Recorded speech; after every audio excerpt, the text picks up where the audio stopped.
I'd like to show you something using these 4 cards. They're not playing cards, they're actually top hats.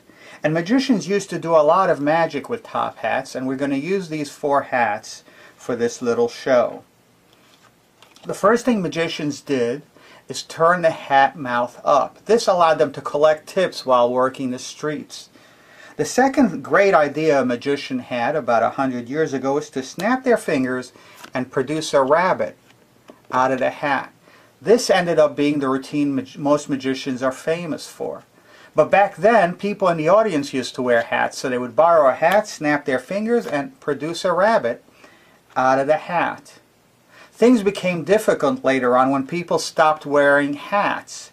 So the magicians had to use their own hats and show that there were no rabbits hidden between the hats. They had to show that there were no rabbits hiding anywhere.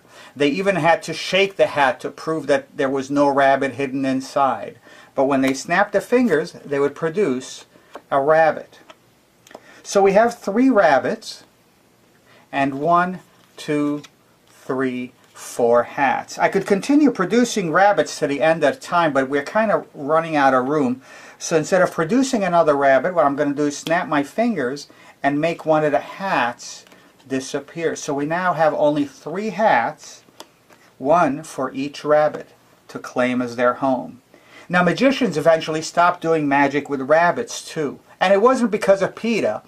It was because rabbits were basically filthy animals. And when you kept them inside dark places like hats long enough, eventually they started to have babies and multiply until a magician ran out of money feeding them and room to keep them.